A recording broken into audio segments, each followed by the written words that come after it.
Haleluya. Haleluya. Haleluya. Selamat pagi Bapak Ibu Saudara yang dikasihi oleh Tuhan. Pagi hari ini kita semangat untuk memuji Tuhan, amin. Yang Bapak Ibu hari ini semangat memuji Tuhan, mari lambaikan tangannya. Haleluya, beri tepuk tangan yang terbaik bagi Tuhan kita Yesus Kristus. Karena Dia Allah yang ajaib, Allah yang luar biasa dalam hidup kita. Mungkin dalam satu minggu ini kita banyak lalui yang namanya kelelahan, keletihan, tetapi firman Tuhan Matius 11 ayat 8 katakan, marilah kepadaku semua yang letih lesu dan berbeban berat, aku akan memberikan kelegaan kepadamu. Amin. Hari ini Tuhan memberi kelegaan bagi saya dan saudara. Percaya ketika kita ambil keputusan saat hari ini datang ke rumah Tuhan, Dia akan bertindak dalam hidup kita. Haleluya. Saya undang semuanya kita bangkit berdiri. Kita akan mulai ibadah kita. Kita akan puji Dia. Kita akan sembah Dia, Allah yang berkuasa di dalam kehidupan kita. Haleluya Tuhan. Haleluya Yesus. Haleluya Tuhan. Terima kasih Yesus. Bila hati terasa berat, tak seorang pun mengerti bebanku. Ku tanya Yesus,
apa yang harus ku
kami ke dalam tangan-Mu, karena kami yakini dan percaya hanya Tuhanlah yang mampu memperbaharui setiap hidup kami.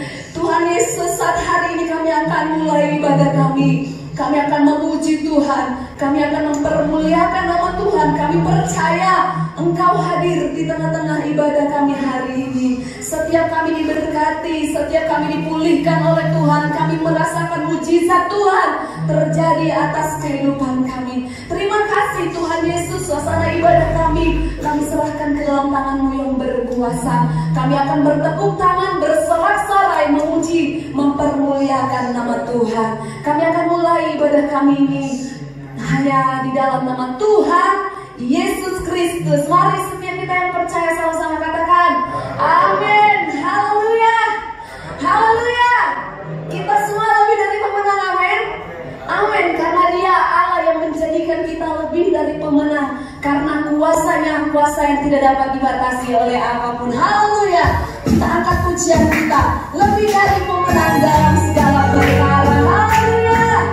Mari Bapak Ibu tepuk tangan kepada Tuhan. Kita mau angkat suara kita, hati kita untuk memuji Tuhan. Haleluya. Dari pemenang dalam segala perkara, bisa dikalahkan oleh kuasa Dia. Allah di pihak kita, jangan dapat melawan. Kita lebih dari pemenang, lebih dari pemenang. Haleluya. Dari pemenang dalam segala perkara. Amin. Bisa dikalahkan oleh kuasa Dia. Bila Allah di pihak kita, siapa dapat melawan? Kita lebih dari pemenang. Haleluya, haleluya.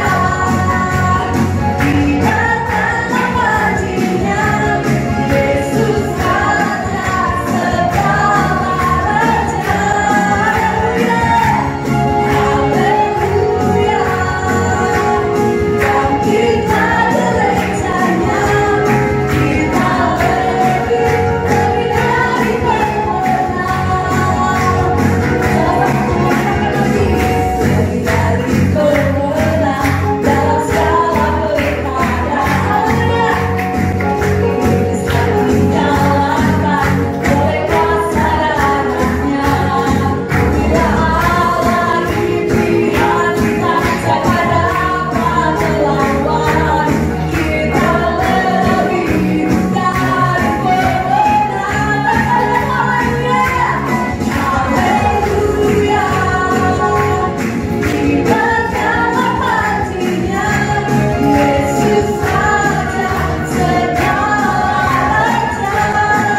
Haleluya, dan kita gerejanya, kita lebih dari pemenang. Haleluya, haleluya. Kita memujinya, Yesus Raja segala raja. Amin. Haleluya, dan kita gerejanya, kita lebih dari pemenang. Kita lebih dari pemenang. Katakan dengan iman. Kita lebih dari pemenang. Haleluya, haleluya. Allah menjadikan kita menjadi orang-orang yang lebih dari pemenang. Amin. Karena janji Tuhan pasti digenapi dalam setiap kehidupan kita. Karena janjinya tidak pernah gagal dalam hidup kita. Haleluya. Kita masih tinggikan Tuhan, kita masih puji Tuhan, kita mengangkat pujian kita. Dia tak pernah gagal karena Dia Allah. Haleluya. Dia tak pernah gagal karena Dia Allah.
Dia tak pernah lalai dalam hidup kita, karena Dia Allah yang mulia, Allah yang perkasa dalam kehidupan kita. Haleluya. Pagi hari ini kita akan bersama-sama mempersiapkan hati kita, kehidupan kita, karena tiba waktunya kita akan mendengar kebenaran firman Tuhan yang dapat mengubah, memperbaharui setiap kehidupan kita. Kita perlu firman Tuhan untuk setiap hari mengingatkan kita, menyadarkan kehidupan kita, supaya kita selalu hidup berkenan di hadapan Tuhan. Kita mau katakan kepada Tuhan, apapun yang terjadi dalam hidupku ini, kita mau tetap katakan Tuhan Yesus baik. Apapun yang terjadi hari-hari ini, Tuhan Yesus baik. Kita mau tetap bersyukur, kita mau tetap mengucap syukur kepada Tuhan, karena Dia Allah yang tetap baik, Allah yang tidak pernah gagal, bahkan menjadikan kita menjadi orang-orang yang lebih dari pemenang. Haleluya, haleluya Tuhan. Glory bagi Yesus. Haleluya. Apapun yang terjadi dalam hidupku ini, tak pernah ku ragukan kasih-Mu Tuhan. Lewat gunung yang tinggi, dalam lembah yang curam, tak pernah ku ragukan janji-Mu Tuhan. Apapun yang terjadi, haleluya Yesus, haleluya. Apapun yang terjadi dalam hidupku ini, tak pernah ku ragukan kasih-Mu Tuhan. Lewat gunung yang tinggi, dalam lembah yang curam, tak pernah ku ragukan janji-Mu Tuhan. Kau berfirman dan sembuhkanku, Kau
percaya kepadamu.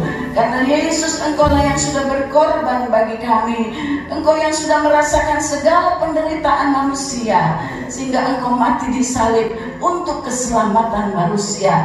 Terlebih kami yang sudah dipanggil oleh Engkau menjadi anak-anak-Mu, kami mau menghargai Tuhan akan pengorbanan-Mu. Kami tidak mau mengeluh di dalam penderitaan kami Tuhan. Mungkin penderitaan itu terasa berat, tapi Tuhan, Engkau sudah menanggungnya di kayu salib. Tuhan, ajar kami memandang kepadamu. Ajar kami memandang kepada salib Kristus itu. Salib yang berkuasa melepaskan dan membebaskan kami dari segala rasa khawatir dan takut, dari segala kesakitan ya Tuhan. Oh, kami percaya Tuhan bahwa Engkau pun ada di tengah-tengah kami. Roh-Mu ada, Roh yang membebaskan kami dari segala ketakutan, kekhawatiran. Oh Tuhan, Engkau tahu keadaan umat-Mu saat ini. Engkau menyelidiki setiap hati. Hiburkanlah hati yang susah. Tuhan, sembuhkan yang sakit, dan mereka yang belum ada jalan keluar, kiranya firman Allah menjadi jalan keluar bagi kami pada saat ini. Tuhan, terima kasih untuk kasih-Mu. Terima kasih kami dapat beribadah kepadamu. Kami teringat akan kekasih-kekasih yang ada di rumah mereka yang tidak sempat dan mungkin terkendala dengan banyak hal Tuhan, sehingga mereka belum dapat datang beribadah. Tapi kami berdoa, kiranya firman Allah, kiranya hati mereka tertuju kepadamu juga, dan berkat-Mu yang Engkau berikan kepada kami, berikan juga kepada mereka, kekasih-kekasih kami Tuhan, yang mungkin saat ini ada di rumah. Dan Tuhan, sebentar sore kalau mereka akan mendengar kembali firman-Mu, mereka dapat dikuatkan kembali. Terpujilah nama-Mu, terimalah segala pujian, penyembahan, persembahan kami menjadi dupa yang harum di hadirat-Mu. Kami ingin menyenangkan hati-Mu dengan menerima firman-Mu dan juga melakukannya. Terpuji-pujilah nama-Mu, bekerjalah Tuhan, berkaryalah Roh Kudus. Sementara kami mendengar firman-Mu, kami pulang dengan sukacita daripada-Mu, dengan kekuatan baru untuk melanjutkan hari-hari kami di masa yang akan datang, sampai Engkau datang kembali, sampai Engkau sempurnakan gereja-Mu, sampai Engkau jadikan kami serupa dengan Kristus. Itulah tujuan kami ya Tuhan. Urapilah hamba-Mu dengan kuasa Roh-Mu, kiranya firman Allah menjadi rema bagi kami semua. Terpujilah nama-Mu, dan urapilah telinga rohani kami, hati kami Tuhan, sehingga kami juga dapat menerima firman-Mu dengan hati yang rela. Di dalam nama Yesus Kristus, kekasih jiwa kami akan duduk diam menerima firman Allah. Di dalam nama Tuhan Yesus Kristus. Haleluya, haleluya, amin. Haleluya. God is good all the time. All the time. Puji Tuhan. Selamat pagi. Selamat kita berjumpa lagi di dalam rumah Tuhan. Ya, puji Tuhan kepada terima kasih Tuhan. Maaf jika pakai masker, jadi apakah sudah pernah lihat atau belum? Repotnya pakai masker ya. Tuhan memberkati ya. Nah, Bapak Ibu saudara-saudara sekalian, sebelum saya sampaikan firman Tuhan buat kita semua, saya mau ulangi lagi pengumuman yang saya sudah sampaikan tadi. Tapi karena belum semua datang, jadi saya ingin ulangi sedikit. Bapak Ibu saudara-saudara sekalian, seperti kita sudah tahu bahwa Natal GPD Anugerah Pondok Kelapa akan diadakan tanggal 12 Desember ya, jam 5 sore ya. Dan kami sudah rapat minggu yang lalu, dan sebagian hasil rapat saya ditugaskan untuk menyediakan satu kotak lagi untuk persembahan Natal. Tapi karena faktor saudara-saudara, saya lupa. Jadi begini saudara-saudara, solusinya adalah kalau saudara tergerak untuk memberikan persembahan Natal, maka di sana ada envelope kecil. Saudara bisa nanti pulang ambil, kemudian saudara tergerak berapa saudara mau memberikan persembahan Natal, sebab setiap minggu akan kami sediakan kotak untuk persembahan Natal sampai tanggal sebelum Natal. Ya, saudara bisa taruh di envelope kecil itu dan tulis saja untuk Natal dan dimasukkan ke kotak persembahan dan persepuluhan. Ya, supaya kami bisa lihat mana untuk Natal, mana persembahan saudara, mana persepuluhan saudara. Ya, saya kira itu cukup saja. Jadi saya harap minggu depan nanti saya sudah sediakan satu kotak lagi, sebab di situ ada 2 kotak saudara-saudara, satu untuk persembahan dan persepuluhan, satu untuk kas gereja. Dan seharusnya ada satu kotak lagi untuk Natal, tapi saya lupa. Ya, waktu di sini, boleh juga ide bagus dari Bapak Daniel. Ya, jadi rupa-rupanya kalau saudara tergerak mau memberi, tidak usah pakai amplop, langsung dimasukkan ke sini aja. Ya, puji Tuhan. Terima kasih Bapak Daniel, seperti yang ketua panitianya. Ya, puji Tuhan. Jadi saya kira tidak usah pakai amplop lagi. Nanti seandainya setelah ibadah selesai, saudara bisa masukkan ke kotak sini. Dan saya tahu bahwa dana yang ada di sini adalah untuk Natal dan nanti akan diserahkan kepada Bapak Simamora sebagai bendahara. Puji Tuhan, saya kira cukup jelas ya. Nah, mari kita sama-sama belajar daripada firman Allah ya. Saya selalu katakan saya tidak menggurui saudara-saudara, sebab apa yang saya sampaikan saya pun sedang belajar saudara-saudara. Ya, sebab nanti kita sempurna kalau sudah jumpa dengan Yesus. Ya, kalau kita sudah jumpa dengan Yesus, kita jadi serupa dengan Yesus, maka di situ kita sudah sempurna. Ya. Nah, saya tidak menggurui, tetapi saya ingin mengangkat satu tema saudara-saudara tentang kekhawatiran. Saya harap saudara-saudara sebagai seorang hamba Tuhan, sebagai gembala, saya harap saudara datang tidak dalam keadaan khawatir. Tapi saudara-saudara, kekhawatiran itu seringkali datang pada saat kita justru tidak mengundangnya. Kita berkata kita tidak mau khawatir, tapi biasanya kekhawatiran itu datang. Nah, kekhawatiran itu identik atau sama dengan takut, ya, dengan tidak percaya. Gitu. Itu sama, khawatir, takut, cemas, ya, bisa akhirnya berdampak kepada putus asa. Stres juga berbicara tentang kekhawatiran, saudara-saudara. Nah, saya kira kita semua sudah sama tahu ya, bahwa kita tidak bisa pungkiri bahwa banyak sekarang orang yang khawatir, saudara-saudara. Bahkan sudah menjurus kepada stres dan juga kepada keputusasaan. Ya, sebab kita semua tentu sudah tahu ya tentang situasi keadaan sekarang. Apalagi kita banyak mendengar banyak orang yang di PHK, ya, putus hubungan kerja atau mungkin baru dirumahkan. Nah, ketika dirumahkan saudara-saudara bisa muncul kekhawatiran. Nah, oleh sebab itu, mari firman Allah selalu memberikan solusi. Ya, firman Allah selalu memberikan jalan keluar. Dan kita harus percaya bahwa firman Allah itu adalah ya dan amin. Dan kalau kita percaya serta kita melakukannya, maka pasti Tuhan akan menyertai kita. Amin. Sebab firman ini adalah Tuhan sendiri kok. Dan tema yang saya ingin angkat ini tentang kekhawatiran adalah firman yang dikatakan oleh Yesus sendiri. Mari kita buka di dalam Injil Matius pasal yang ke-6. Saya percaya bagi saudara yang cinta firman Tuhan, yang suka beribadat, sudah ngerti tentang firman Allah ini. Tapi kita perlu diulang terus, diingatkan terus.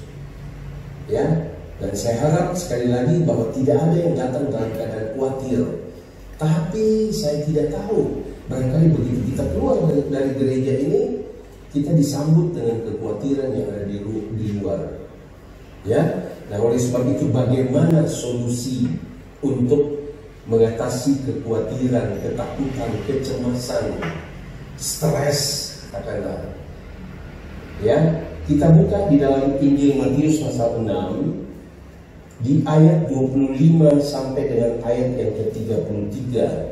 Mungkin saya baca saja dengan cepat sebab saudara sudah pernah baca dan mengerti, tapi saya ingin nanti untuk solusinya yang mungkin kita perlu pelajari lebih dalam, ya. Ayat 25 berkata begini. Yesus berkata begini, karena itu aku berkata kepadamu, ya, ketika ada kata aku dan huruf besar itu adalah perkataan Yesus. Janganlah khawatir. Kami punya pengalaman saudara-saudara, kalau nasihatin orang atau dinasehati, ya saya hamba Tuhan tapi juga perlu dinasehati saudara-saudara. Saya bukan Superman, ya. Kadang-kadang dibilang jangan khawatir, malah tambah khawatir saudara-saudara. Ya atau ya. Ya. Kalau dibilang jangan sedih, tambah sedih. Saya WA dengan seorang ibu yang baru kehilangan suami. Oh ya, saya juga supaya saya jangan lupa dikirim salam sama Bu Jody sestinya, ya. Dia WA saya sebab kemarin ulang tahun suaminya yang sudah dipanggil Tuhan, Bapak Yogi namanya. Waktu dia WA saya balas, saudara. Saya balas dengan Bro Yogi sudah senang di sorga, ya. Terus saya tulis bahwa kita ini sedang berjuang sesiap, marilah kita saling mendoakan. Dia balasnya agar iya Bro Rudi, katanya memang sih sudah senang, tapi saya sedih loh. Saya sedih loh kalau saya ingat sebab hari ulang tahunnya rupanya tanggal 23 kemarin. Ya, jadi seringkali kami mau nasihati jangan sedih, jangan khawatir, malah ditanggapi beda saudara-saudara. Ya, nah Yesus berkata jangan khawatir. Nah saya sebagai hamba Tuhan, sebagai juru bicaranya Tuhan Yesus dalam hal ini, saya mau katakan juga jangan khawatir kepada saudara. Dan saya harap tidak ada yang khawatir, ya. Kalau kita lihat COVID ini berkepanjangan dan tidak tahu kapan selesainya, saudara-saudara. Dan itu yang bisa bikin khawatir. Kita pun panitia sedang berdoa supaya Natal kita itu aman, ya. Sebab kita harapkan maksimal itu 50 orang yang hadir. Tapi 50 orang itu cukup banyak dan itu bisa berisiko. Itu sebabnya kita banyak berdoa lah, supaya jangan khawatir ada yang menghalangi, ya. Yesus berkata jangan khawatir akan hidupmu. Saya baca saja, ya, sebab saudara sudah ngerti. Akan apa yang hendak kamu makan dan minum. Jadi banyak orang sekarang sedang khawatir tentang apa yang kita akan makan, apa yang kita akan minum. Sebab semua terbatas, saudara-saudara. Dan semua bisa mendatangkan kekhawatiran. Makan pun perlu tidak sebebas dulu. Kalau dulu kita makan di pinggir jalan pun nggak apa-apa, saudara-saudara. Nah ini pastori, saudara-saudara, karena apalagi istri saya seringkali makan ketoprak, suka makan ketoprak. Kalau ketoprak lihat, panggil ketoprak, panggil. Yang khawatir saya, saudara-saudara. Saya bilang lebih baik kita makan makanan yang benar-benar pure ya, yang dimasak, kita tahu itu dimasak. Kan kalau ketoprak, siapa yang tahu dia masaknya pakai apa? Dan juga sayur-sayurnya udah dipegang sini, pegang sana. Ya, tolong istri saya dengar. Soalnya dia komandannya, saudara-saudara. Jadi ketoprak lewat, tolong turunin 7 piring. Sebab 8-nya saya nggak mau. 7 piring turun, saudara-saudara, untuk bikin ketoprak. Saya yang bagian berdoa, oh Tuhan, tolong. Biarlah toge yang ada di situ, apa yang takut itu, Tuhan sudah sterilkan gitu. Soal makan minum, kalau dulu saudara-saudara kira-kira belum ada COVID, mau makan apa kayak mau makan apa orang nggak peduli. Kalau sekarang ya, saya nanti saudara sudah makan ketoprak juga sih. Mau makan gado-gado, saya bilang, iya memang sehat, katanya makan sayur katanya sehat. Tapi itu lihat dulu dong, apakah sudah lama berarti kita nggak tahu. Paling bagus kita kan makan yang fresh from the oven gitu. Ya, jadi Yesus bilang soal makan minum. Bukankah hidup ini lebih penting daripada makanan dan tubuh ini lebih penting daripada pakaian? Nah, soal pakaian lagi ya. Ada orang yang begitu keluar hanya sedikit, pulang disemprot, saudara. Saya baru pulang dari orang meninggal, waduh, pengerja udah datang dengan semprotan. Saya bilang, apa nih? Tante suruh semprot, katanya. Oh, saya langsung katanya disemprot aja. Pakaiannya katanya gitu. Balik belakang waduh, dia pikir, wah, pengerja perintah saya.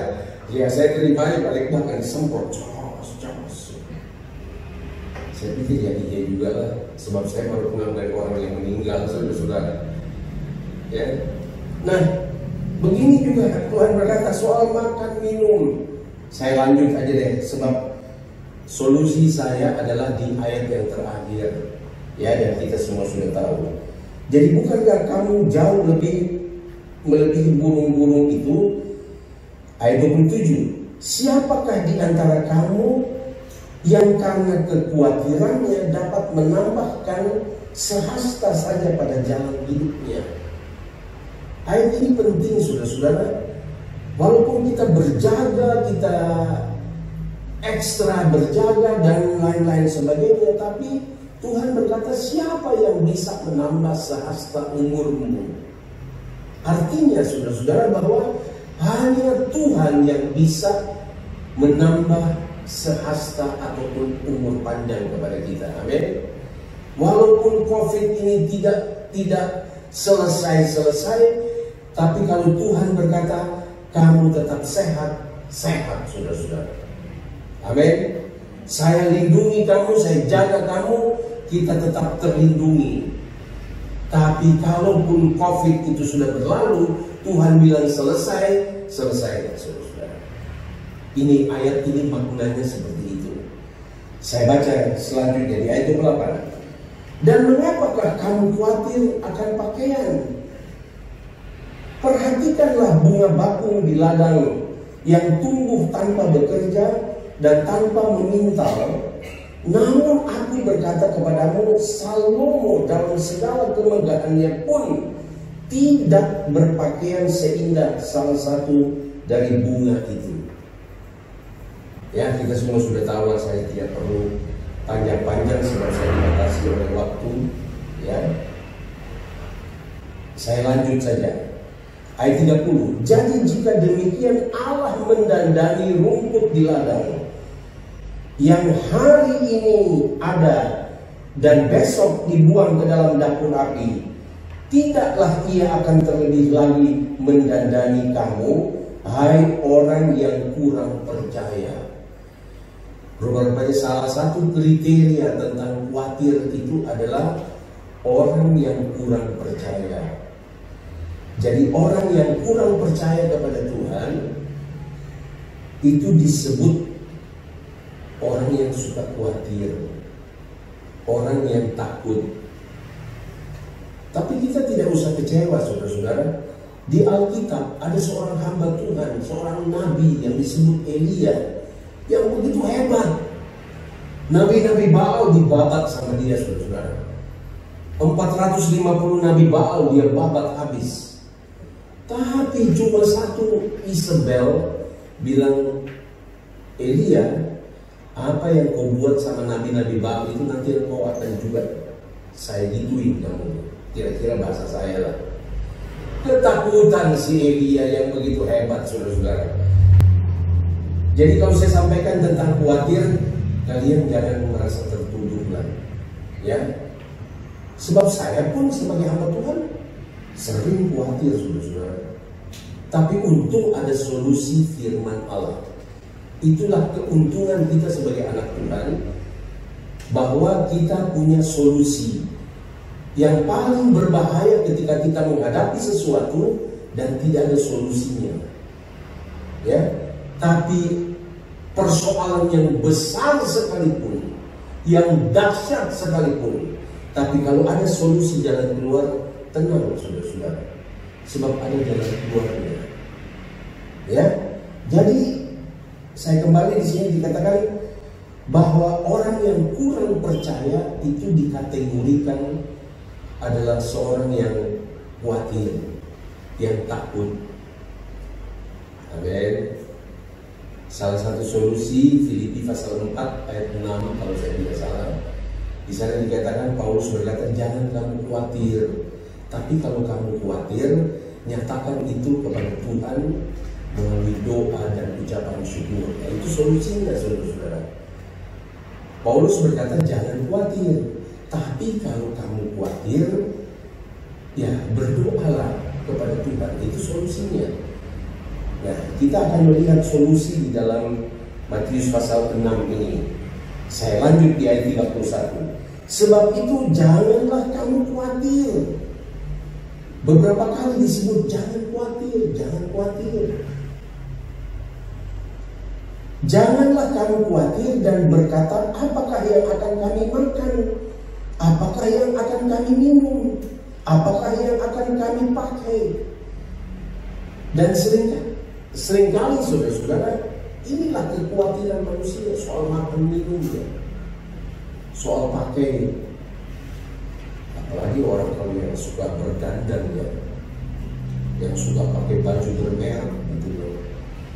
Di badannya nempel yang bermerek. Akhirnya dia bilang, ngapain nih saya mau nampak sama siapa nih? Mau kasih lihat sama siapa? Semua orang khawatir loh. Tapi yang penting seringkali orang khawatir soal makan minum. Lanjut saudara-saudara, 32. Semua itu dicari bangsa-bangsa yang tidak mengenal Allah. Jadi ini satu peringatan buat kita. Ketika kita khawatir soal makan minum pakai, firman Allah mengkategorikan bahwa kita adalah orang-orang yang sebenarnya tidak mengenal Allah. Saudara setuju, saudara-saudara? Setuju dengan perkataan saya? Ini firman Tuhan. Jadi siapa yang khawatir soal makan minum pakai, Yesus berkata, semua itu dicari bangsa-bangsa yang tidak mengenal Allah. Jadi kita bisa saja berkata, saya mengenal Allah, saya mengasihi Yesus, saya cinta Yesus. Tetapi ketika hidup kita dikhawatirkan oleh soal makan minum pakai, maka kita dikategorikan oleh firman Allah, kita adalah orang yang tidak mengenal Allah. Saudara dapat berkata, saya cinta Tuhan, saya kenal Tuhan, saya sayang Tuhan. Tapi kalau hidup kita dikhawatirkan oleh soal makan minum pakai, maka kita dikategorikan di sini adalah orang-orang yang tidak mengenal Allah. Ini firman Allah, bukan kata pendeta. Amin. Jadi saudara harus sepakat. Saya pun kalau baca ini, oh Tuhan, jadi ternyata kalau saya khawatir soal makan minum pakai, Biar saya pendeta, saudara-saudara, saya dikategorikan tidak mengenal Allah. Ini Yesus yang ngomong. Haleluya. Kalau saudara mau bantah, jangan bantah saya, bantah firman Tuhan. Tapi firman Allah berkata, siapa yang tidak menghormati firman Allah akan menanggung akibatnya. Mari kita masuk di dalam solusi. Saya punya waktu beberapa menit lagi. Ayat yang ke-33 yang kita sangat-sangat kenal, dikatakan tetapi. Jadi kalau kita khawatir soal makan, minum, pakai, dan lain-lain sebagainya, firman Allah berkata, tetapi carilah dahulu kerajaan Allah dan kebenarannya, maka semuanya itu akan ditambahkan kepadamu. Ini kata semuanya ini soal makan, minum, pakai akan ditambahkan. Bahkan yang lain-lain soal khawatirnya itu Tuhan tambahkan jadi berani, jadi bersuka cita, jadi tidak takut. Tuhan tambahkan itu. Haleluya. Jadi enak ya kalau punya solusi ya. Beban masalah apapun saudara-saudara, tapi kalau ada jalan keluar enak. Jangan kalau kita punya masalah yang kecil tapi nggak tahu jalan keluar mau tidak apa ya. Nah, mari kita belajar. Carilah dahulu kerajaan Allah. Kita semua tahu bagaimana mencari kerajaan Allah. Tapi ukuran mencari kerajaan Allah itu adalah Alkitab. Saya percaya semua mempunyai persepsi bagaimana untuk mencari kerajaan Allah. Tapi ukurannya adalah firman Tuhan.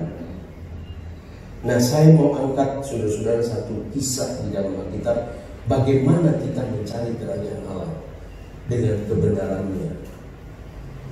Kebenaran di sini adalah kebenaran Allah, bukan kebenaran kita, saudara-saudara. Ya, sebab banyak orang berpersepsi bahwa apa yang saya lakukan ini itu kebenaran, tapi belum tentu kebenaran dari Tuhan. Bisa saja kebenaran dari diri sendiri. Sehingga saya seringkali mengangkat, ada Amsal berkata, ada sebuah ayat, saya lupa di mana tapi saudara tentu tahu, bahwa ada jalan yang kita sangka lurus, tapi ujungnya maut. Jadi kalau kita berjalan dengan kebenaran kita sendiri, kita rasa jalan ini lurus, tapi ternyata ujungnya maut. Nah, marilah kita lihat, kita bercermin kepada firman Allah. Cari kerajaan Allah yang seperti apa sih? Bagi kami di Pastori sudah tahu, sekarang kita sudah ada 8 orang di Pastori. Yang ketambahan saudari Vita menikah dengan Friends. Namanya keren, Friends, saudara. Ya, yang tadinya mereka mau pulang tanggal 28 ini, tapi saya tahan, saudara. Kalau boleh nanti setelah Natal, libat Natal, libat tahun baru lagi. Mereka setuju, saudara. Ya, Friends, setuju ya? Puji Tuhan. Jadi tadi malam saya angkat ini kisah tentang bagaimana kita harus beribadah kepada Tuhan. Bagaimana kita harus mencari kerajaan Allah dengan kebenarannya. Tolong kita buka ya di dalam Lukas pasal 18. Saya baca di sini aja deh. Ya, Lukas 18.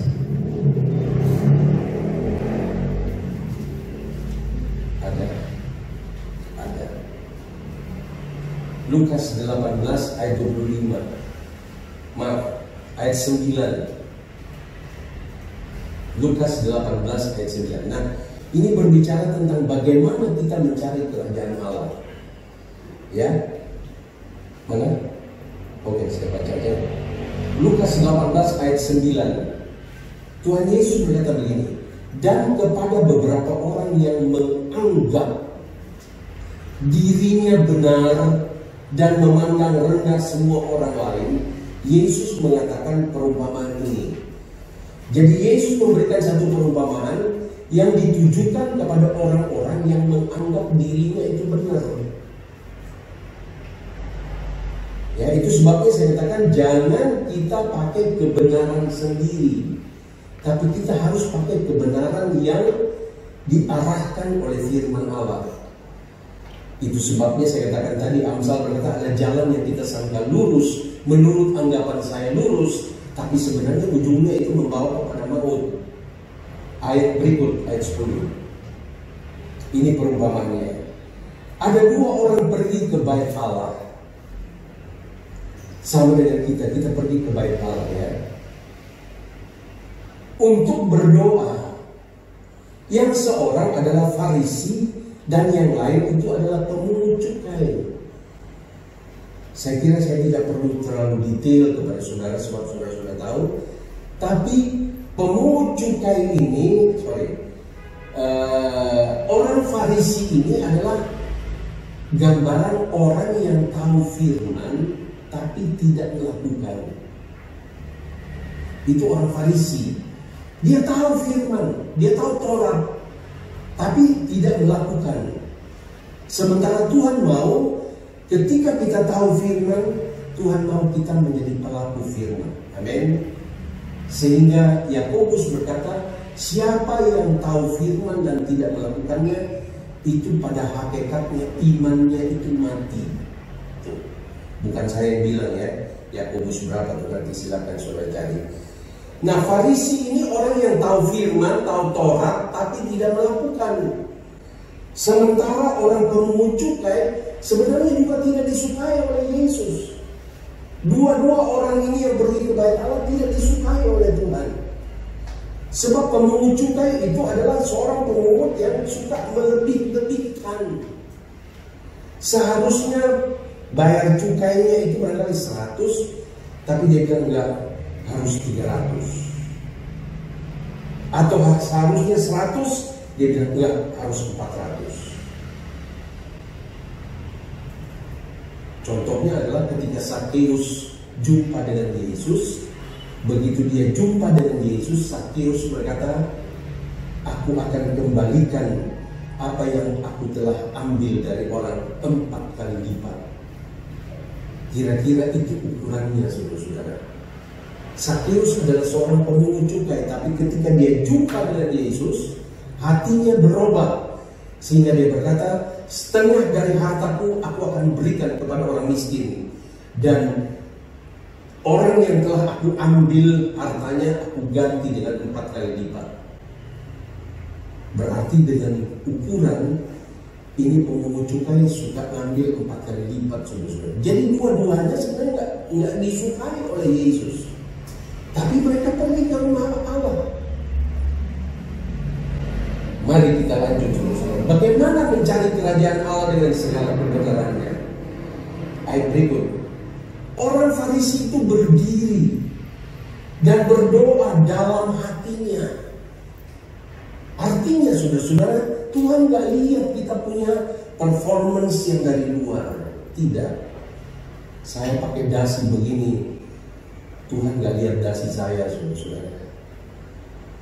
Ya, ini karena hanya persyaratan aja sebagai seorang hamba Tuhan. Mesti rapi. Tapi Tuhan gak lihat kok. Gak lihat kelihatan. Yang Tuhan lihat hati saudara dan hati saya. Amin. Itu sebabnya si orang Farisi ini, dia berdoa dalam hati begini, ya Allah, aku mengucap syukur kepadamu. Bagus, saudara-saudara. Kita harus mengucap syukur kepada Tuhan. Sebab keberadaan kita hanya anugerah Tuhan, kemurahan Tuhan, belas kasihan Tuhan kalau kita ada sebagaimana kita ada. Di tengah-tengah COVID yang semakin ganas ini, kita masih ada sampai saat ini, adalah anugerah Tuhan. Amin. Jadi dia mengucap syukur kepada Tuhan baik. Karena aku tidak sama seperti, nah ini mulai kebenaran sendirinya ini muncul. Udah mengucap syukur, bagus. Dia mulai apa? Karena aku tidak sama seperti semua orang lain. Dia mulai membandingkan. Dia sudah mulai pakai kebenarannya sendiri. Ya, aku tidak sama seperti semua orang lain. Bukan perampok. Bagus, puji Tuhan. Jangan yang rampok ya. Lagi susah begini, orang dirampok. Bukan orang lalim. Orang lalim ini kami diskusi tadi malam. Orang lalim ini adalah orang yang tidak takut Tuhan dan tidak takut kepada seorang manusia pun. Tuh. Itu sebabnya di dalam Lukas pasal 18 ketika Yesus berkata ada seorang janda datang kepada hakim yang lalim. Dia tidak takut kepada Tuhan, dia tidak takut kepada manusia. Tapi karena janda ini datang terus menerus, akhirnya hakim yang lalim itu tunduk. Oke, saya lanjut di sini aja deh. Bukan perampok, bukan orang lalim, bukan pesina. Bagus saudara-saudara.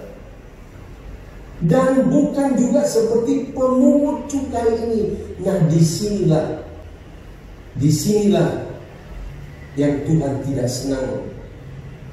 Dia pakai kebenaran sendiri. Saya bukan perampok, saya bukan begini, tapi saya nggak seperti dia. Nah ini yang Tuhan benci. Nah kemarin kami diskusi yang berkata, para pengerja hati-hati ya kalau beribadah ya. Jangan merasa diri paling hebat.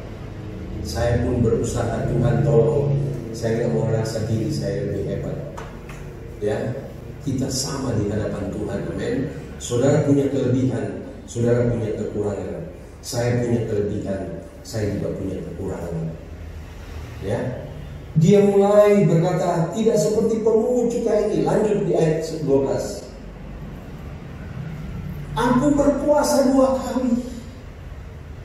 Haleluya. Puasanya 2 kali seminggu. Oke, kita nggak usah saling mencari-cari masalah ya. Memberikan 1/10 dari segala penghasilanku. Kurang apa saudara-saudara?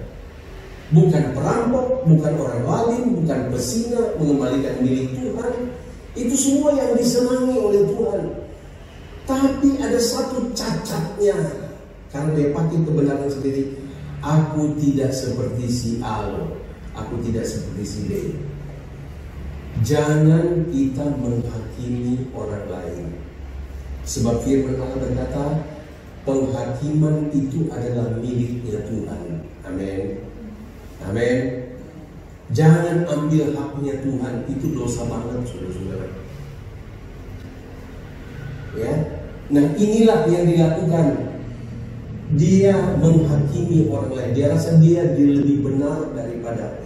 Mari kita cari kerajaan Allah dengan segala kebenarannya. Lanjut ayat 13. Ayat 13. Halo. Tetapi pemungut cukai itu yang juga tidak disukai oleh Tuhan berdiri jauh-jauh, bahkan tidak berani menengadah ke langit. Dia sadar diri bahwa dia ini adalah pendosa saya ini sebenarnya. Dia nggak berani menengadah ke langit. Bahkan dikatakan dia memukul dirinya dan berkata, ya Allah, kasihanilah aku orang berdosa ini. Mari bagaimana kita mencari kerajaan Allah dengan kebenarannya. Carilah kebenaran Allah, bukan kebenaran diri sendiri. Sebab Yesaya berkata, kebenaran manusia itu seperti kain kotor, kain lara. Jadi kalau kita mau membenarkan diri kita sendiri, Tuhan tidak suka. Mintalah supaya Tuhan yang membenarkan saya, bukan saya membenarkan diri saya sendiri. Amin. Haleluya. Akhirnya firman Allah berkata begini, ayat 14. Klik. Ya. Aku berkata kepadamu, Yesus yang berkata, orang ini pulang ke rumahnya sebagai orang yang dibenarkan Allah. Marilah kita beribadah kepada Tuhan, supaya ketika kita pulang sebentar, saudara dibenarkan oleh Tuhan. Saya katakan kepada para pengerja, pada sisi pastori, ada dua pulang ini, arti pulang ini. Ya, pulang ke rumah atau pulang ke rumah Bapa. Ya, supaya ketika kita mencari kerajaan Allah dengan segala kebenarannya, apakah kita pulang ke rumah kita sebentar ataukah kita pulang ke rumah Bapa, kita adalah orang-orang yang dibenarkan oleh Allah. Amin. Sementara dikatakan begini, sebagai orang dibenarkan Allah, dan orang lain itu, si orang Farisi itu tidak, dia pulang dengan tidak dibenarkan oleh Tuhan. Padahal dia sudah bangga, saya puasa, saya begini. Tuhan bilang, enggak, kamu gak benar. Tuh. Marilah kita cari kebenaran Allah dengan segala kebenaran, atau carilah kerajaan Allah dengan segala kebenaran. Inilah yang saya ingin memberikan contoh, ya, sehingga Yesus berkata, sebab barang siapa meninggikan diri. Jadi kita ke gereja, saudara-saudara, adalah tujuannya untuk datang merendahkan diri kepada Tuhan, sambil mengoreksi diri, sambil introspeksi diri, sambil minta ampun sepanjang minggu. Mungkin saya sudah banyak bikin dosa, Tuhan. Haleluya. Tujuan kita beribadah adalah kita datang untuk Tuhan, koreksi saya, selidiki saya Tuhan. Kalau ada yang gak benar, benarkan saya Tuhan. Tolong, saya mau jadi orang yang dibenarkan oleh Tuhan, bukan kebenaran saya sendiri. Amin. Sehingga dikatakan, barang siapa meninggikan diri, ia akan direndahkan, dan barang siapa merendahkan, ia akan ditinggikan. Haleluya. Tuhan tidak senang dengan orang yang sombong. Tuhan tidak senang dengan orang yang congkak. Sebab hidup kita adalah anugerah kok. Ada ayat yang dikatakan di dalam Ayub, Tuhan yang memberi, Tuhan juga yang berhak untuk mengambil. Dan kalau Tuhan yang mengambil, saudara-saudara, sekejap, tanpa kita sadar, tiba-tiba Tuhan sudah ambil. Contohnya kan Ayub, dia begitu kaya hidupnya juga, wah, berkenan kepada Tuhan, tapi sekejap Tuhan ambil. Tapi untungnya Ayub berkata, Tuhan yang memberi, Tuhan yang mengambil, terpujilah Tuhan. Ayub tahu bahwa semua karena anugerah Tuhan. Amin. Inilah tentang carilah kerajaan Allah. Sedikit lagi ya. Yang bagian kedua di ayat 33 ini, maka semuanya itu akan ditambahkan kepadamu. Saya senang saudara-saudara dengan yang bagian kedua, ditambahkan. Artinya ditambahkan itu sudah punya, ditambah. Bukan habis terus ditambah, enggak. Sudah punya, masih punya, Tuhan tambah. Haleluya. Mari kita belajar bersama-sama 1 Raja-Raja 17. Ini ayatnya si Nia ini.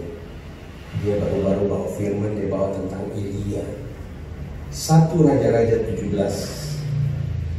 Mari kita lihat bagaimana ditambahkan. Saya kalau suruh pilih, saudara mau, boleh nggak? Saudara dikasih banyak sama Tuhan, terus stop. Atau Tuhan kasih sedikit, tapi belum habis, Tuhan tambah. Belum habis, Tuhan tambah. Belum habis, Tuhan tambah. Pilih mana? Ibu Ivon pilih mana? Yang kedua. Seri pilih mana?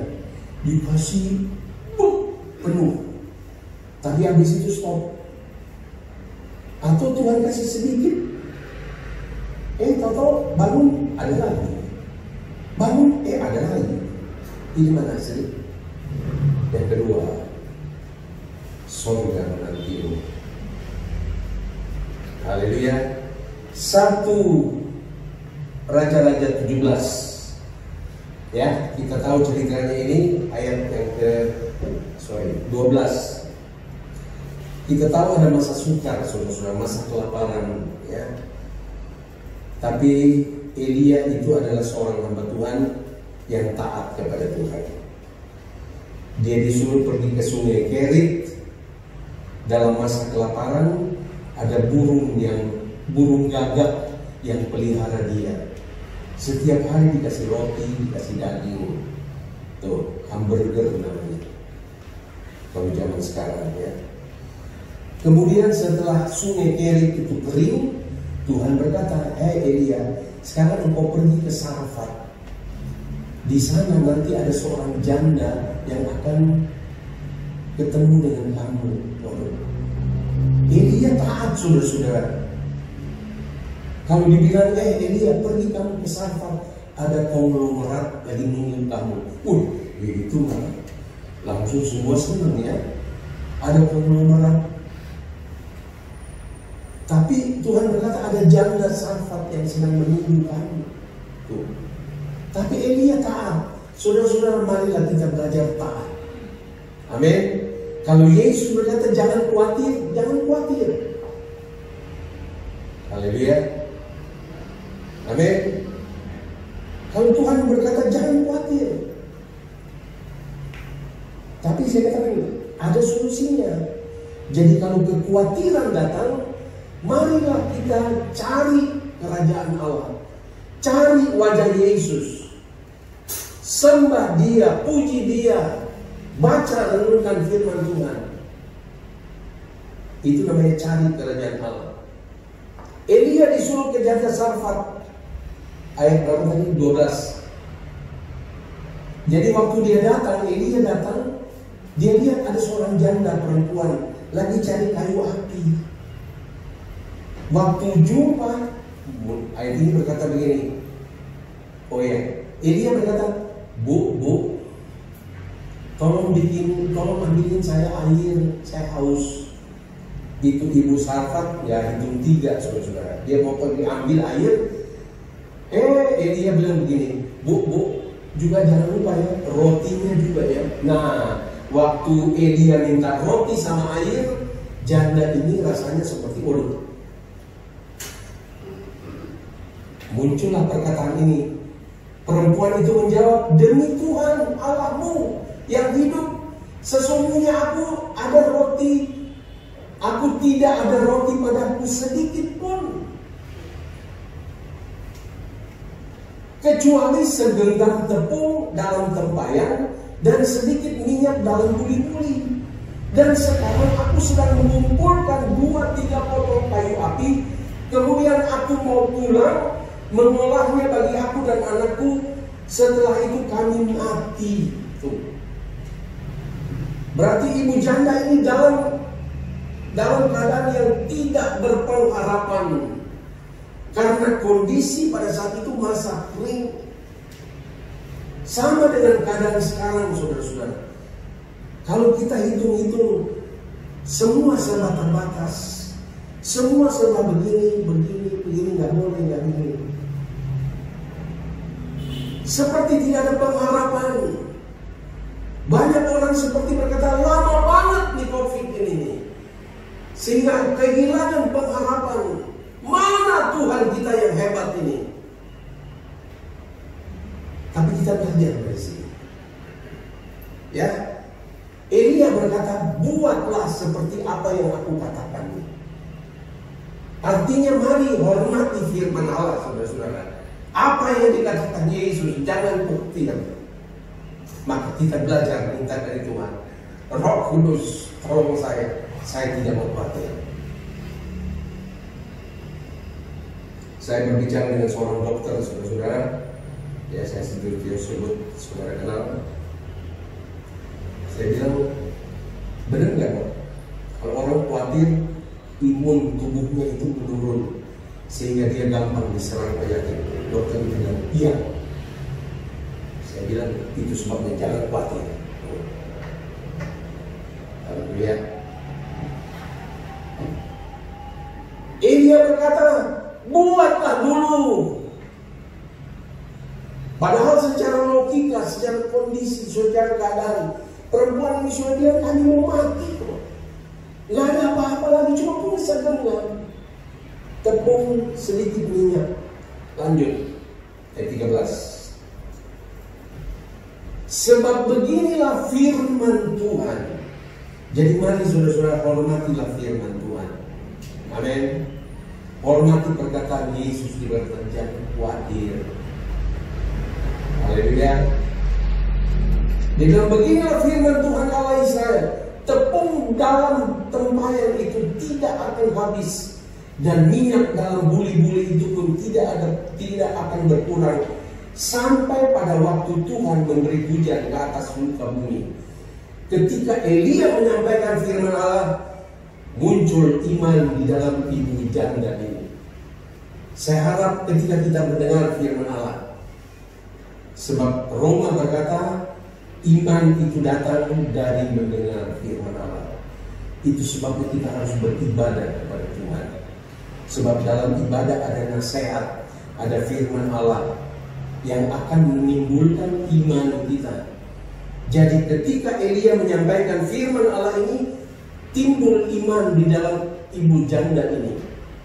Dan dia berkata, ayat 15, lalu pergilah perempuan itu. Nggak ada lagi argumentasi, saudara-saudara. Dia tidak argumentasi lagi. Ini orang ini udah dibilang saya nggak punya, maksa lagi. Haleluya. Tapi kalau rahmat Tuhan yang modelnya kayak begini sekarang datang ke rumah Anda, Pak Pendeta saya lagi kekurangan nih. Udah nggak usah dikirim, bikin dulu makanan buat saya. Mungkin saudara pendeta yang pendeta kurang ajar juga. Ya, udah saya nggak punya, datang-datang pas jam makan. Ya, dia tidak ada argumentasi berkata, Pak, saya udah bilang kok nggak punya. Tapi dia langsung pergi perempuan itu dan berbuat seperti yang dikatakan Elia. Maka perempuan itu dan dia serta anak perempuan itu mendapat makan beberapa waktu lamanya. Haleluya. Dia bikin roti. Datang lagi. Datang lagi. Minyaknya nggak habis, tepungnya nggak habis. Haleluya. Kalau kita dengar-dengaran kepada Tuhan, Tuhan bisa melakukan hal-hal di luar akal pikiran kita. Amin. Perhitungan kita, jago-jagonya ekonom berkata begini. Tapi kalau kita berdiri di atas firman Allah, Tuhan bela firman, karena firman itu adalah Allah sendiri. Amin. Jadi mari dalam keadaan yang kritis begini, hormati firman Allah. Jangan kita pakai kebenaran kita sendiri. Kita hitung-hitungan dengan kebenaran kita sendiri. Tapi marilah kita pakai iman kita. Puji Tuhan. Berikut 16. Tepung dalam tempayan itu tidak habis, dan minyak dalam buli-buli tidak berkurang, seperti firman Tuhan yang diucapkannya dengan perantaraan Elia. Jadi kita ada di zaman yang Yesus tidak ngomong lagi kepada saudara-saudara, tapi Yesus memakai kami hamba-hamba Tuhan. Itu sebabnya doain kami saudara-saudara, supaya kami hamba Tuhan berdiri di atas firman Allah dan dengan berani menyampaikan bahwa ini loh firman Allah. Amin.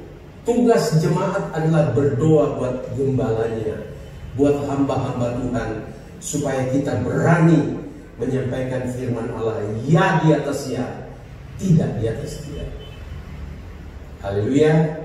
Sehingga terjadilah seperti ini, happy ending saudara-saudara. Amin. Haleluya. Inilah yang dikatakan, carilah dahulu kerajaan Allah, seperti orang Farisi tadi atau orang Farisi dan pemungut cukai. Ya, saudara baca nanti di rumah lagi. Dan ditambahkan adalah seperti janda Sarfat ini. Belum habis sudah datang lagi. Belum habis sudah datang lagi. Amin. Haleluya. Hebat ya Tuhan kita. Hebat ya firman Allah. Hormati firman Allah. Haleluya. Kita berdiri bersama-sama. Ya, kita berdiri. Kita akan akhiri ibadah kita. Dan seperti yang saya katakan tadi, selesai ibadah, saudara tergerak untuk memberikan persembahan untuk Natal kita. Dengan segala hormat, saudara masukkan ke tempat ini. Ya, ada upah yang Tuhan sediakan. Haleluya. Hidup ini adalah kesempatan. Ya, jadi kalau Tuhan memberikan kesempatan kepada kita untuk melayani, layanilah dengan sungguh-sungguh kepada Tuhan. Hidup ini adalah kesempatan. Ya. Mari hormati Tuhan. Saudara memerlukan bantuan doa, angkat tangan kepada Tuhan.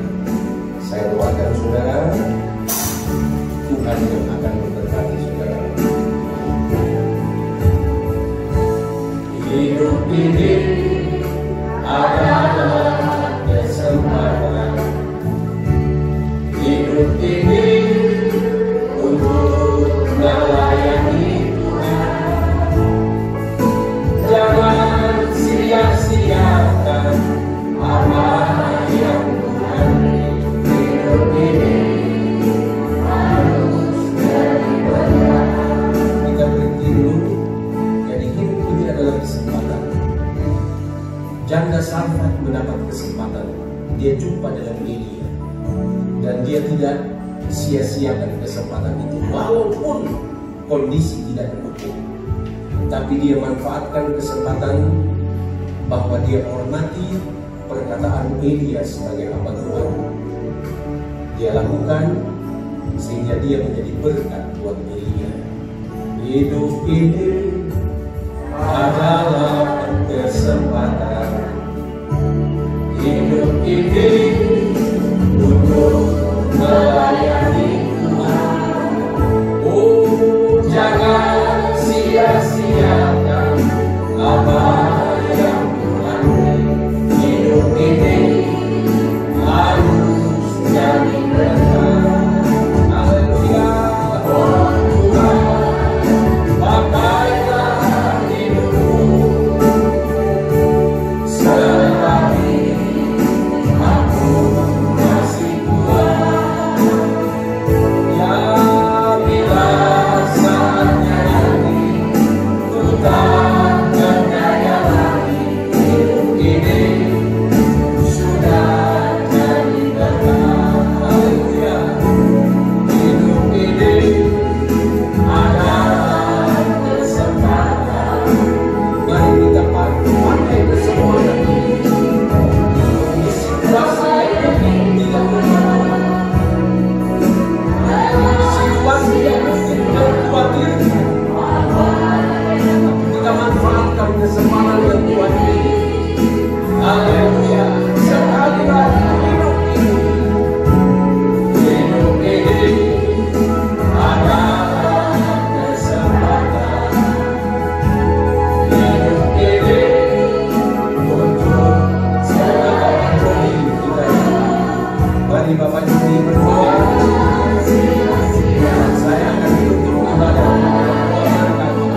kehadiran-Mu ya Tuhan.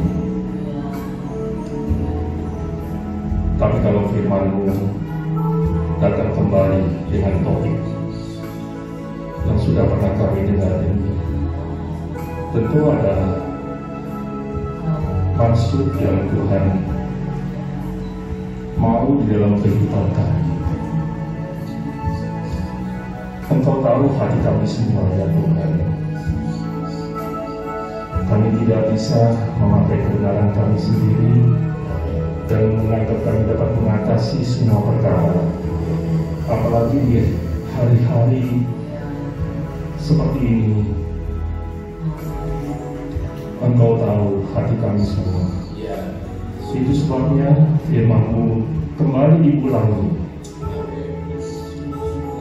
sebagai bukti bahwa hati-Mu ada di sidang jemaat-Mu di tempat ini Tuhan. Tuhan, terima kasih untuk peringatan firman-Mu dalam hidup kami sebagai satu teguran, sebagai satu peringatan buat kami agar kami menggantungkan iman kami hanya kepada Engkau ya Tuhan. Firman-Mu sudah katakan kalau kekhawatiran itu datang kepada kami, itu merupakan satu indikasi bahwa kami kurang percaya kepada Engkau. Ampuni kami ya Tuhan, ampuni kami. Biarlah kami terus hidup melekat kepada Engkau, sehingga dari hari ke hari kami kenal siapa Engkau ya Tuhan. Kalau kami kenal Engkau dan kami dekat dengan Engkau, maka otomatis itu percaya kepada Engkau akan terus meningkat dalam hidup kami. Dan kalau percaya kepadamu terus bertambah-tambah dalam hidup kami, maka kami tahu kekhawatiran itu tidak akan terjadi. Terima kasih ya Tuhan, Kau sudah memakai hamba-Mu untuk menjadi saluran berkat, mulut-Mu untuk mengingatkan kami semua ya Tuhan apa yang harus kami lakukan. Terima kasih, biarlah kami semakin dekat lagi dengan Engkau ya Tuhan, dan hati kami tetap fokus kepada Engkau, menaruh percaya kami kepadamu. Kami tidak perlu khawatir apapun yang akan terjadi dalam kehidupan kami ya Tuhan. Terima kasih ya Tuhan, kami sambut firman-Mu dan kami mengucap syukur kepada-Mu. Bapa dalam sorga, terima kasih ya Tuhan sekali lagi buat firman Allah, yaitu Engkau sendiri meteraikan di dalam hati kami dan jadikan kami pelaku-pelaku firman Allah, sehingga kami akan melihat mujizat demi mujizat terjadi. Yang sakit disembuhkan, yang lemah dikuatkan Tuhan, yang mungkin datang masih dalam keadaan bimbang, khawatir, takut, dia pulang dengan sukacita, dengan hati yang berkobar-kobar. Dan berikan kami hati mau menceritakan kepada orang lain, supaya bukan kami saja yang selamat, tetapi orang-orang lain juga boleh diselamatkan melalui pelayanan kami. Terima kasih Tuhan Yesus. Kami terus berdoa buat bangsa kami, buat pemerintahan kami ya Tuhan, Bapak Presiden, Wakil Presiden, dan seluruh kabinet yang sedang juga mengalami banyak tantangan ya Tuhan.